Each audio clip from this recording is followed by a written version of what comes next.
What is up, bitches? It is me, Sir Hassan Michaels, and welcome back to the True Crime Night Podcast. That fucking stutter.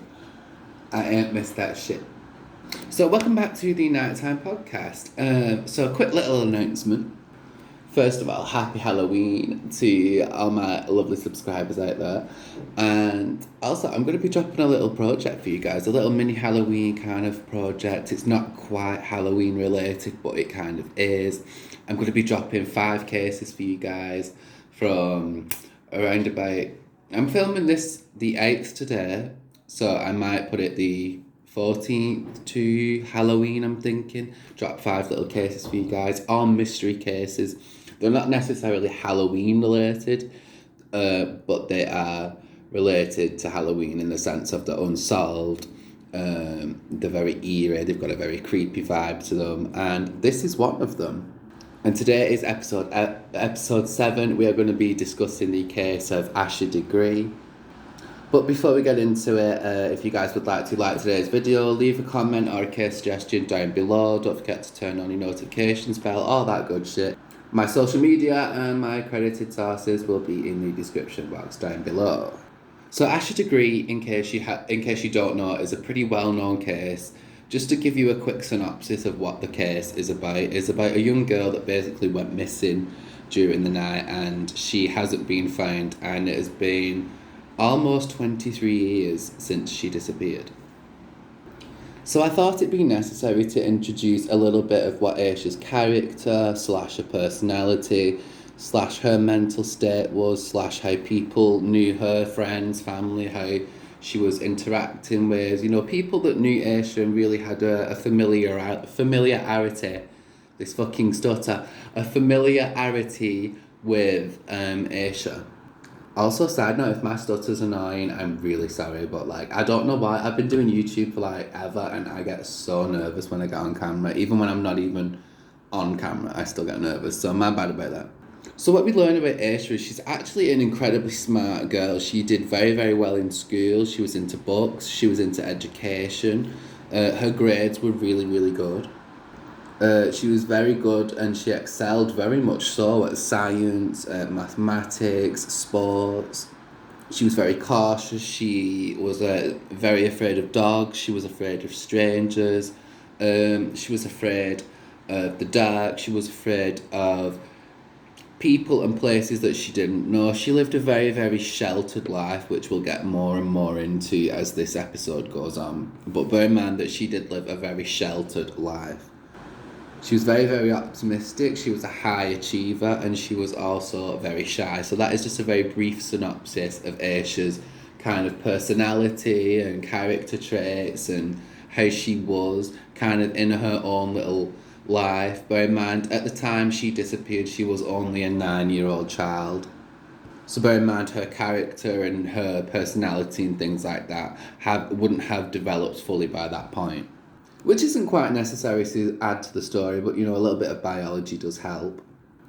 So this story begins actually on the 5th of August 1990 in a little town called Shelby in the county of Cleveland, which is located in North Carolina, which is obviously in the United States of America. So Asha lived in her family home with her mother, her father, and her brother. Asha, I believe, was the older child, and her brother was the younger child. Their family life is what I would call a full family, and what I mean by a full family is there was a mother, a father, and obviously Asha had her siblings.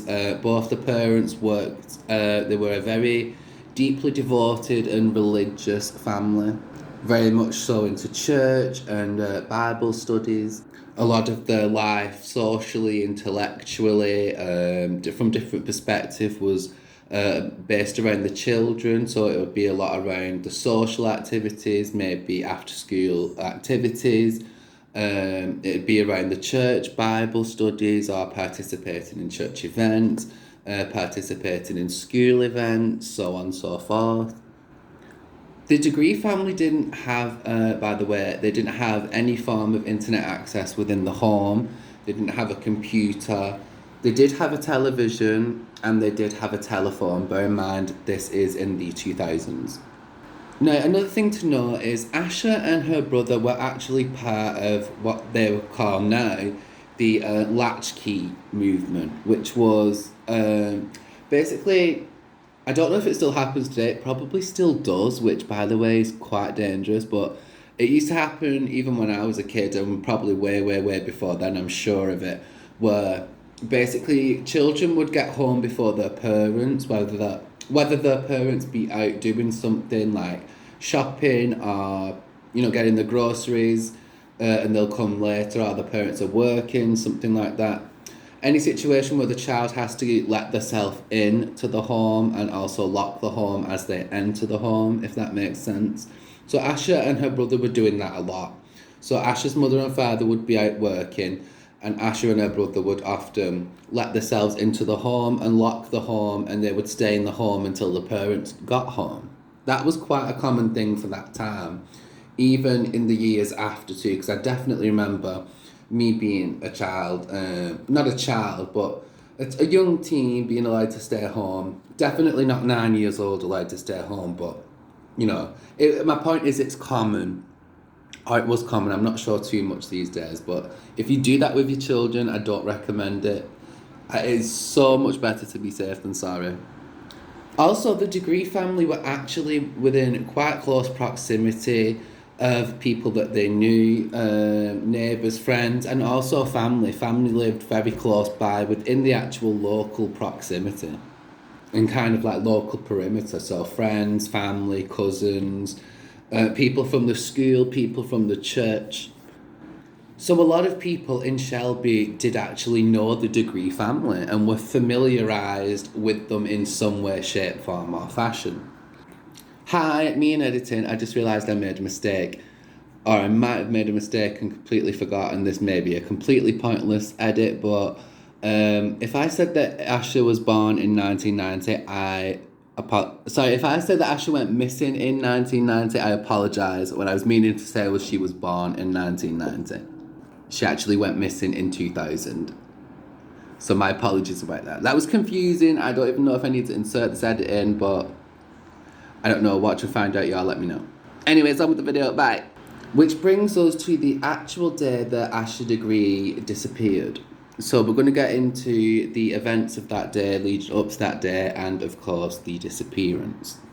So the night prior to Asha actually going missing, Asha slept over at her cousin's house, and it was noted that Asha was actually acting a little bit strangely, but the cause of why she was acting like that wasn't known.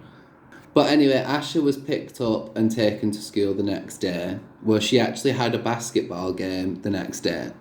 Asha was very into sports and did a lot of school sport-based activities. So when Asha and her team, because they were going to a basketball game, when they I'm so sorry about this stutter. When they participated in the basketball game, they actually lost by only one single point, which actually caused Asha to become very upset. She actually started to cry, as did the rest of Asha's team, and Asha blamed herself for the loss. Asha felt like it was her fault, but they did move on quite quickly from that, as another basketball game was about to start, and Asha's brother was also about to play in a basketball game too. So they got over that quite quickly, but we don't know if that played on Asha's mind and she didn't tell anybody afterwards, or if she did just let it go. We don't know if it's a contributing factor as to why Asha disappeared. But to play devil's advocate, it's definitely worth just mentioning, just because in some people's theories and hypotheses, they do say that it could be the loss of the basketball game led to Asha feeling like such a failure that maybe she ran away, which can lead to even more theories. It's like going down a rabbit hole. It leads to more theories and it grows legs, and before you know it, it's this whole, there's more theories than there are facts. But definitely worth mentioning. Also, in terms of acting strangely, just to touch on the point about sleeping at the cousin's home, what I mean by acting strangely was it was noted that Asha was staying up and going to sleep way later than usual, which suggests that maybe something may have been bothering Asha, but we don't know exactly what that was because Asha never told anybody if anything was bothering her. So on the night of the 13th of February 2000, at 9 p.m, Asha and her brother are actually heading off to bed. And on this particular night, there's actually quite an intense, very heavy and very ferocious thunderstorm. There's a lot of rainfall, heavy winds, a lot of lightning, a lot of thunder. And due to this thunderstorm, there was multiple issues that were actually caused. One of them being a power cut that lasted for about 3.5 hours in the area that affected Shelby in Cleveland. So the exact area in which Asha Degree lived, alongside family. So the power was turned on around about midnight, and it was shortly thereafter the power being turned on that Asha's father had actually returned home from work. That was approximately 12:15. And he'd actually checked on the children twice during that particular night, and there was nothing that stood out to him. The kids were safe, sound, and asleep. And this was in the late hours of Sunday the 13th, going into the early hours of Sunday the 14th of February 2000.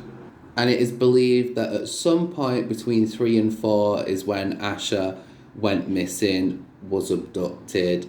We don't actually know. It is when Asha disappeared into thin air. And of course, just to stress again that it was between 3 and 4 in the morning, and Asha was a 9-year-old girl. And I stress those points because it's very, very unusual for a child that young to want to go out at night in a pissing down thunderstorm. So during the night, this is before Asha left, Asha's brother actually hears movement, and at first he believes that it's actually quite possibly Asha just simply in a state of sleep, which is illogical, it's rational, and it's a very reasonable hypothesis to come to. Or perhaps maybe she had gone up out of bed to go and get herself a glass of water. Point being, her brother wasn't actually paying too much mind nor attention to what the movement sounds were. He just knew that they were coming from Asha's direction, so assuming it's Asha. He didn't think too much of it, and he decided to go back to sleep. So this brings us to 5:30 a.m. to 6:30 a.m. on the 14th of February 2000, and Asha's mother wakes up and she decides that she's going to get the kids ready for school. She's going to run them a bath. She also needs to get up for work. She would typically run the kids a bath, and then she would leave for work and the kids would get themselves ready, lock up and go to school. That was how their typical day went, our morning routine, regimen went. So 6:30 a.m, Asha's mother actually enters Asha and her brother's room to obviously wake them up, to get them ready for school. This is no different than any other school day. I'm sure it's something she would have done 1,000 times at that point. And of course, her son is there safe and in bed, and when she goes to Asha's bed to check upon Asha to wake her up for school, there is no sign of Asha whatsoever. So obviously, Asha's mother begins to search. She's beginning to get panicky now, but she's not worrying too much because Asha could just be somewhere else around the house. Maybe she's got up, maybe she's not immediately thinking the worst. So she's still quite calm at this point, and she goes to wake up her husband to explain the situation to her husband.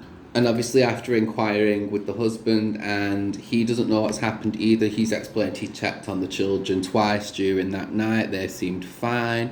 They began to speak to friends, neighbours, ask immediate friends and neighbours if they'd seen Asha. Nobody had. So they decided to then get in touch with the police and report Asha as a missing person. Police are at the Asha Degree household in 10 minutes. And they arrive at the Degree family home alongside police search dogs, which basically pick up the scent. And they're hoping basically in this process that they are, because Asha's been missing for around 3 hours at this point, they're hoping that that is enough, a shorter That is enough time to actually, for the dogs to pick up Asha's scent and possibly find a trail. But that was unsuccessful, and it was unsuccessful because it is believed, due to the heaviness and the intensity of the rainfall and the thunderstorm from that night, that the sniffer dogs were actually unable to successfully get Asha's scent. So that line of investigation couldn't be used for that purpose. So by 7 a.m, most of the community of Shelby are actually gathered, and they're helping the Degree family to locate Asha. There's people participating in searches.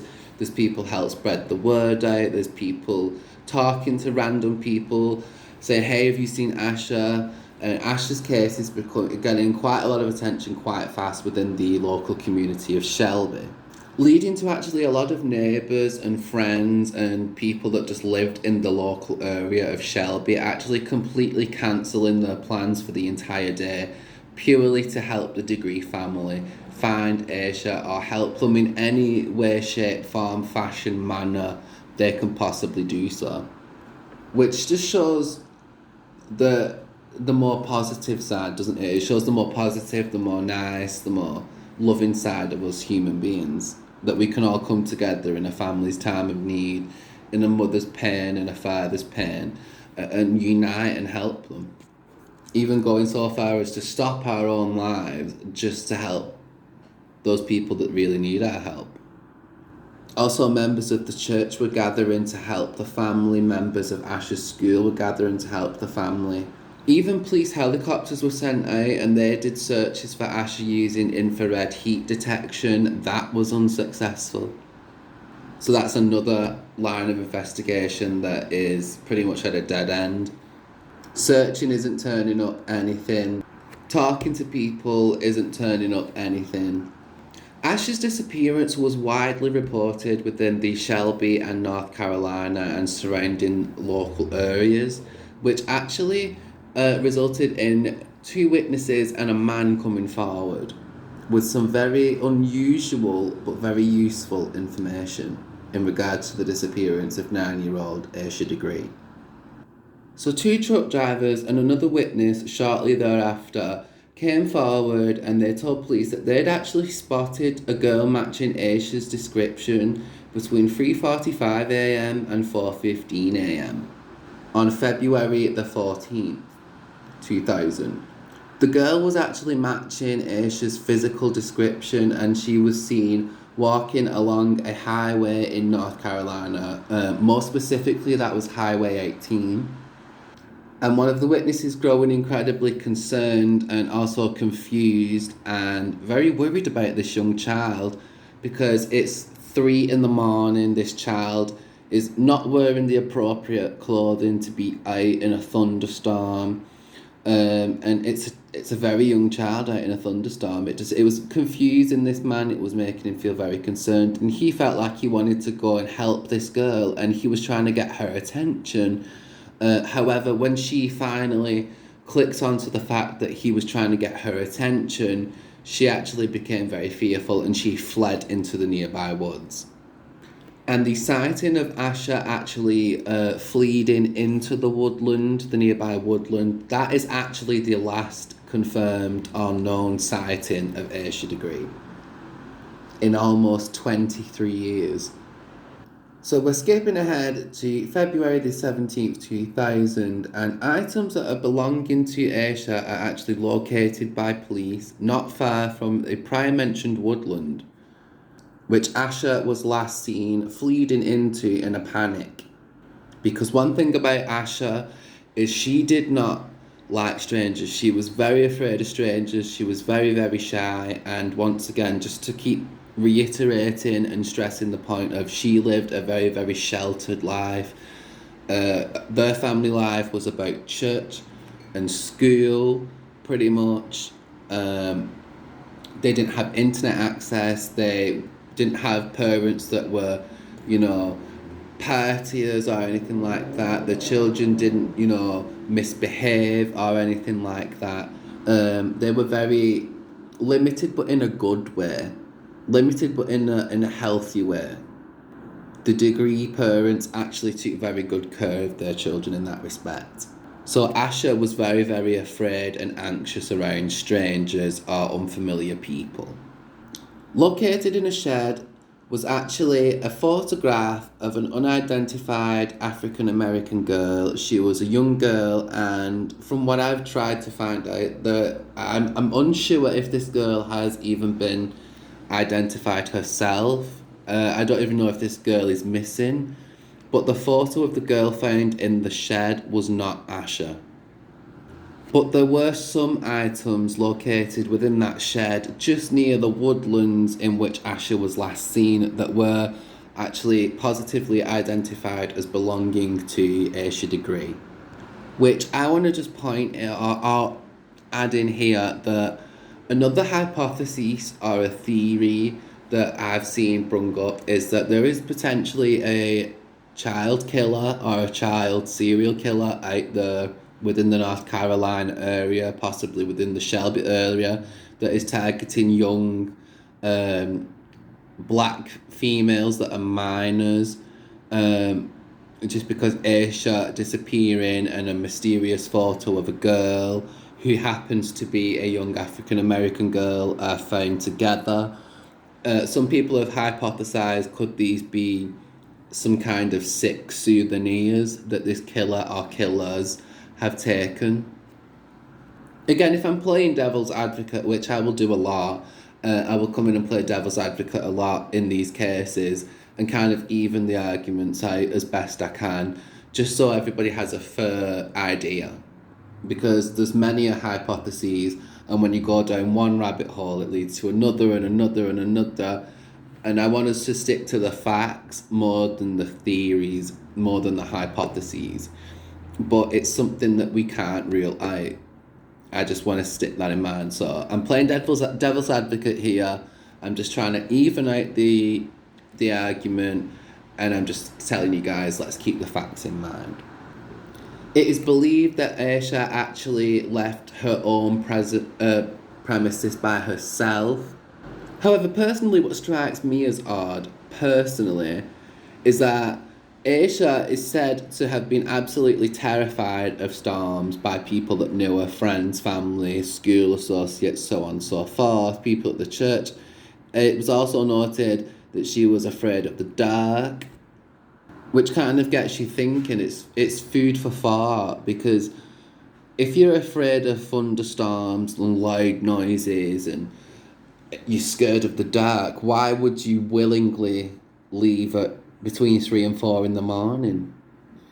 That doesn't make any sense to me. That's what I have a hard time getting my head around, especially when I was researching this case, is the police believe, and the investigating services, they believe that Asha left that house on her own accord. But if you're scared of something, you're not going to go right for it, are you? You're not going to go right towards the thing that scares you, i.e. outside, in the dark, in a thunderstorm. I don't know, something about that just doesn't sit right with me. But that's my opinion, take it with a grain of salt. I'd be playing devil's advocate again. So when police and investigating services actually searched Asha's bedroom, which she shared alongside her brother, there was items that were of relevance that were missing that belonged to Asha, that were missing from the bedroom.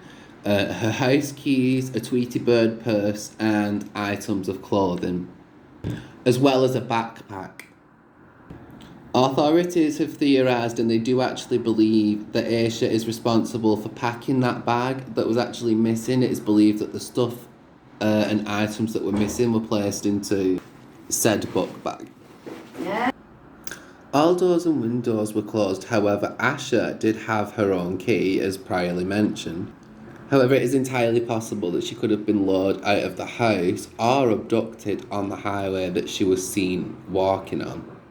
Or the girl that was allegedly, but we're going to assume is Asha, walking along Highway 18. Spotted by the 2 men and another witness, around the hours of 3 to 4.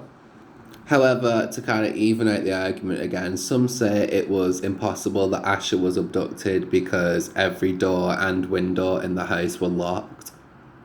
Another possible theory that I do want to bring in is, although there was no internet access or real access to the outside world, if you understand what I'm saying, in the Degree family home, it is theorized, because it is purely based on the fact that it's not ruled out. It is hypothesized that somehow Asha actually found a way to have internet access, and that she was being groomed, and that she was actually somehow catfished and lured out, or maybe abducted. Maybe she was going to meet this person or persons along the highway, and maybe they were going to pick her up, maybe they abducted her, I don't know. It's another rabbit hole, but again, it's something to consider. It's food for thought, and again, it's to just even out the argument on all ends. Another theory that has come up is Asha was possibly a runaway case, not only because maybe the basketball game and the loss of the basketball game could have potentially triggered something in Asha. That's one theory. The other theory is based upon a book that Asha and the classmates, I believe, were reading at that time, which was about two people that ran away together. Some people hypothesize that based on the reading of this book, some people even said that maybe the reading of the book and the failure in the basketball game intertwined could have caused Asha to feel like maybe she needs to run away, and that simply she was just successful in her attempts at running away, or maybe she did run away but something ominous happened to her along the way, or maybe straight afterwards, or who knows when. Food for thought. So flyers were distributed and missing person posters were hung up and they were handed out. There was so much awareness and spreading of Asha's case. There was TV appearances made by the family. There was interviews given. There was press appeals. Tons and tons of help from the local community, nationally, internationally. As mentioned at the beginning of this case, you guys might know this case because it is an international case, which shows the effect of just how weird and strong this case is. Not only is it weird, but it's strong. It shows the family's determination. It stood out to people for many different reasons. This is a very, very weird and unique case. So within the early investigation, there was over 9,000 police hours already put into helping to find Asha, or anything to do with Asha's disappearance, Asha's investigation, anything at all. When police and investigating services spoke to some of Asha's friends, especially her school friends, they were informed that Asha had actually allegedly shown them some banknotes. However, it was unknown how Asha was able to get these banknotes, or from whom it may have been that may have given them to her, or why she was given those particular banknotes. The family don't know how she got those banknotes. They said they never gave them to her friends, people that knew Asha, people that had been interviewed. Nobody knows how she got these alleged banknotes. Or for a matter of fact, nobody even knows how much money she actually was allegedly supposed to have had. It's also unknown if Asha had that particular money with her the night that she went missing or not.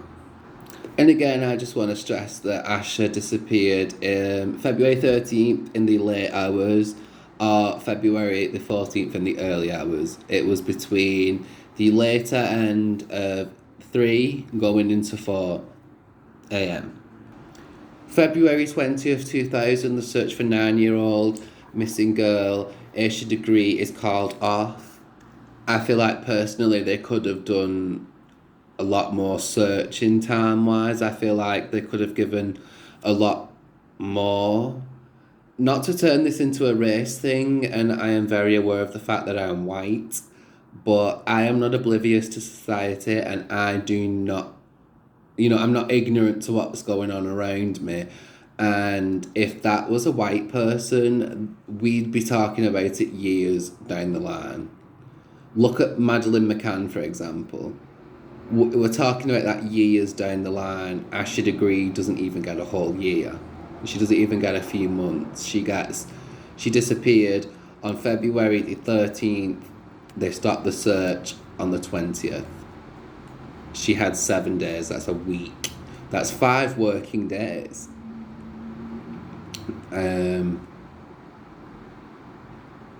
Yeah, I'm not sure how I feel about that. I'm not ignorant to what's going on in society. I'll say it again.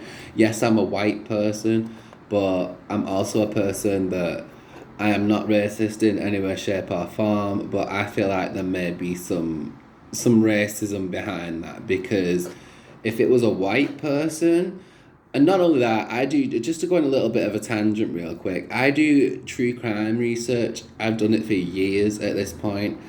White people get way more notoriety, coverage, effort, attention, time, dedication, focus, recognition in these kind of cases. It's so much more than the African Americans and the black people. I don't like to call them African American, and I don't like to call them black, but I will for the sake of this video. I call them melanin rich because I love melanin personally. I'm all for melanin. I love it. But I think it's disgusting how she only got a week. She got a fucking week.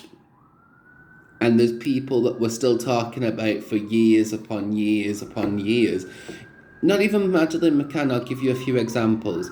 Amy Lynn Bradley, Angela Hammond, Emma Philippoff, Corey McCaig, Andrew Gosden. Sorry, anyway, back to the case. It's just that really got me. I'm bothered by that. By the fact that Asha's search only got such a short amount of time in comparison to white people. And I'm sorry, somebody needs to say that. Somebody needs to say that. So I said it. Anyway, on with the case. There is a cash reward of $5,000 that was offered to anybody that was actually able to help with any information at all in regards to locating the whereabouts or, whether she's found alive or deceased of Asha Degree. The 22nd of February 2000, there is a press conference. The FBI and State Bureau of Investigation are introduced into the investigation to find Asha Degree. Again, it's worth noting and stressing to the audience that Asha's family's life at home was happy. There was no trouble. They were a deeply religious, loving, committed, compassionate, supporting, hard-working family. Also, every member of the Degree family was given a lie detector test, which they willingly took. And every member of the Degree family passed, and there was no evidence at all that was ever found to suggest that any of the family were ever involved in what happened to Asha, her disappearance, anything to do with Asha's case at all. And the family were fully cooperative during the duration of the investigation and still are to this day. August 3rd, 2001, a contractor who was working on some digging on a road located in Morganton, Burke County. This is around 18 months after Asha disappears and located on the same Highway 18, around 26 miles from the Degree residence. Also, this is when, compared to witness statements, the exact opposite direction in which Asha was last spotted heading to originally. So if you guys remember, when Asha was spotted walking on Highway 18 on the night she went missing in the early hours between 3 and 4, she was seen walking one way. However, there was a discovery made 26 miles in the opposite direction in which she was seen walking. So the opposite direction in which she was last seen.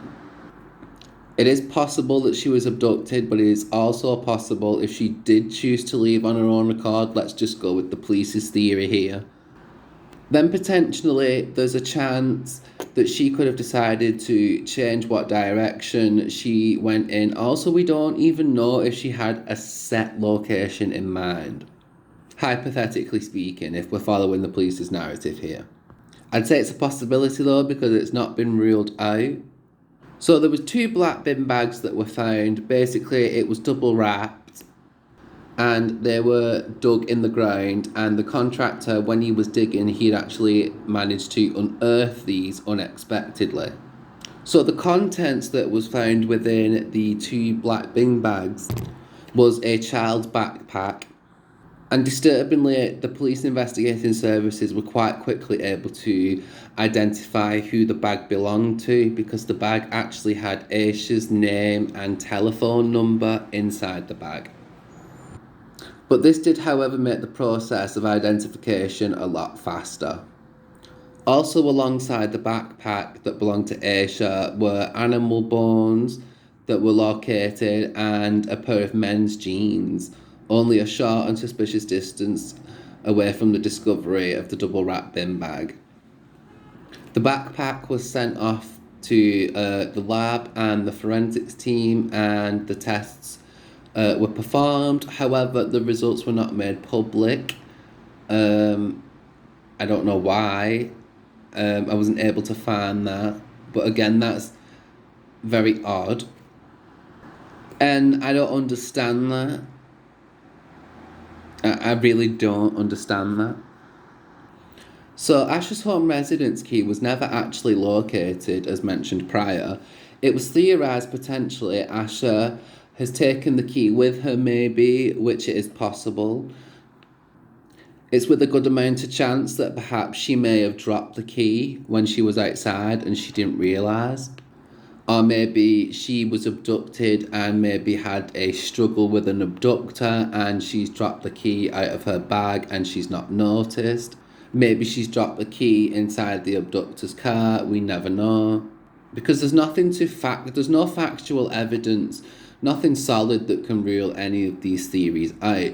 Hence why the more you look into this case, the more you just get rabbit hole after rabbit hole after rabbit hole after rabbit hole. Because there's very little facts and there's so many more hypotheses, theories, scenarios, possible situations that could have happened in comparison to the actual facts that we're working with. It's also possible that she maybe have been murdered and that the house key was taken as a souvenir. Again, this is all just to even out the argument of what could or couldn't have happened to Asha and give as many sides, as many theories as I can. Play devil's advocate in a sense, balance everything out. So again, take it with a pinch of salt. Focus on the fact of the house key was never located. And this is just a theory of my own. I haven't seen this anywhere, but do feel free to correct me if I'm wrong. One of my personal theories is it's possible, again, because it's not been ruled out. I don't have any factual evidence other than the fact that it's not been ruled out. But I think it's possible maybe someone in the local area or somebody that knew the family maybe took the key. Maybe it's somebody local that the family knows that has something to do with it. Because not only is it a very specific, very standout, very unique case, it's a very odd case. And in some elements, it's a very specific case, right? Especially when it plays on elements like childhood fears and being afraid and the odd timing, the latchkey kids phase. It's a lot of odd things, the MO behind it all. If we're following the police's theory of Asha left that house on her own accord, if you think about it from those kind of perspectives, you're left with so many more questions than you are answers, than you are facts. It is a loophole. Not a loophole, sorry. It's a rabbit hole that just never ends with this case. And also, in my opinion, I say this because statistically and historically, educationally, and from what we know in terms of information that is available to us through many sources, crimes are often committed, most likely, probably by someone that you know. Whether that be a scorned lover or a friend or a family member or a neighbour or someone whom you are in passing with or know briefly, etc., etc. Point being, they will typically tend to be somewhat connected to you. In some way, shape, form, fashion, they will know you, know of you, have seen you. It doesn't have to be a big interaction. It doesn't have to be a short interaction. They could just know of you in some way, aspect, element, whatever. 2015, the FBI decided to reinvestigate the disappearance of 9-year-old Asha Degree.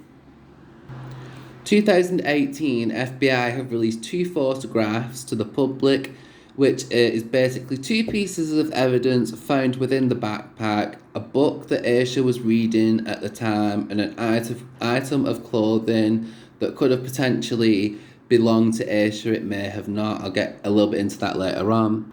However, there was some mystery regarding the book, because when they were able to trace the book back and its origins and where it came from, police and investigating services were able to come to the conclusion that this book was actually checked out of Asha's school's library.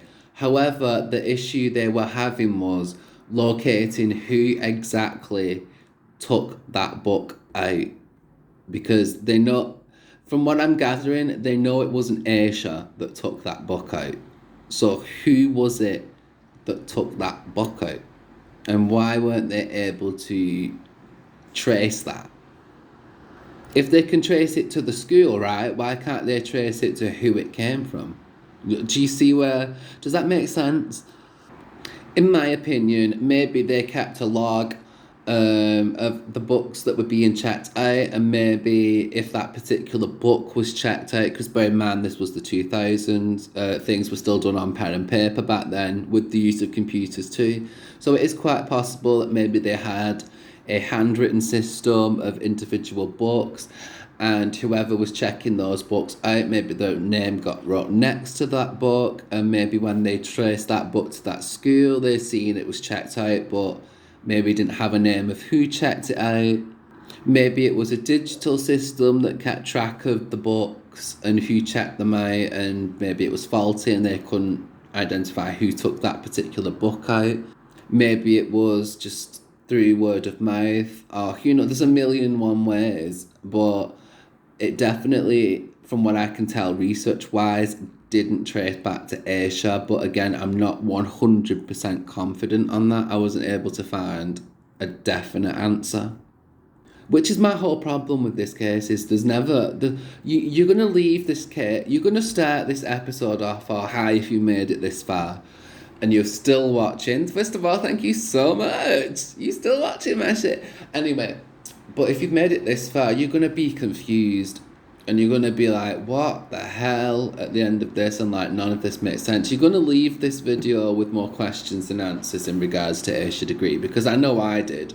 And I've done about 4 months worth of research on this case. And I'm still confused. I still don't get it.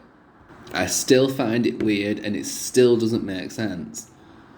Also, real quick about the book thing, and then I'll move on from that.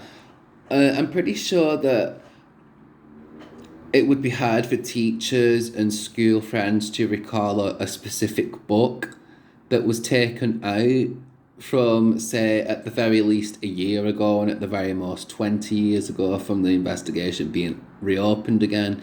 I think it would be very hard, unless there was factual evidence to back up what it seems like the police are saying. Which is, it seems like Asha took that book out. But if Asha took that book out, why can't anybody remember specifically and come forward with factual evidence or an account of them checking that particular book out to Asha or anybody around that time? Does that make sense? See, I need you to let me know that. Am I thinking too much into this case in particular? Because it is really fucking weirding me out and confusing me. Am I thinking too much into it, or are you just on the same wavelength as me? Because a lot of this doesn't make sense. So these items were actually considered crucial to solving the case. However, personally, I disagree. Given the police's sheer lack of factual information about the prior mentioned points, and we know that the clothing is most likely Asha's, And to play devil's advocate again, it is possible that Asha's family maybe don't recall a specific piece of item of clothing because it wasn't anything that Asha went. She wasn't dressed in it, and they didn't do the search until a few days later. So it could have very easily been the fact that maybe the family don't remember an exact specific piece of clothing, and that piece of clothing is Asha's. The same way some people suggest that maybe Asha took the book from school and she just didn't check it out. You know, do you see where I'm coming with them? I'm just trying to balance the argument out. I'm trying to keep you on track without getting confused, because I understand it's confusing, but I'm also trying to balance it out. Because I don't want people watching this video and being like, this video's biased. You're favouring one side more than the other. You're favouring another theory over another. You know, I just be trying to balance it out. Regular e-fits are actually posted and updated every couple of years of Asha's face to help keep her case alive, to help raise awareness about Asha's case, and to also keep hope for Asha, her family, her loved ones, her friends, and to keep her case alive and prominent for the sake of Asha and her family.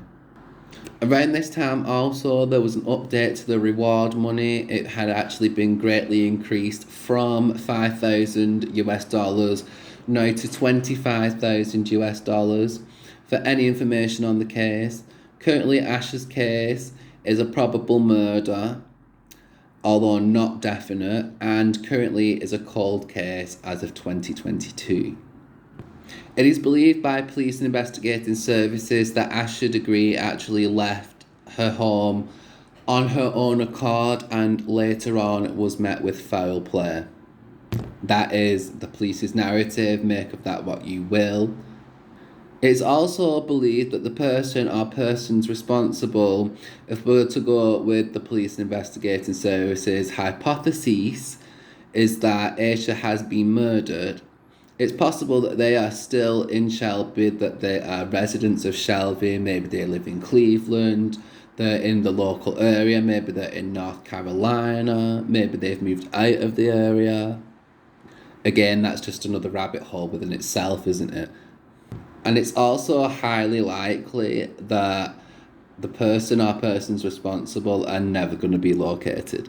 So it's a question that most likely we're never going to get answered. Definitely not in our lifetimes. I would say there's a chance, very high chance, not in our lifetime. So it is possible that Asha may have left the home on her own accord and dropped the key, as she may have thrown her bag. So maybe she's gotten tired, maybe it's been raining, and maybe the bag got super heavy and she's took the bag off to try and dry the bag, and maybe she's dropped the key and not realised. And that's possibly why the key's never been found. I've seen some people that were suggesting maybe Asha had died from possible hypothermia, because it's been reported in some cases of hypothermia, people will experience a false but yet intense feeling of overheating, becoming unbearable. A person in some cases will actually feel an incredible need to remove all their clothing, accessories, bags, as fast as they can for very good purely for the reason that they feel like they're overheating, but it is a false feeling. It is the hypothermia making them think that they are overheating.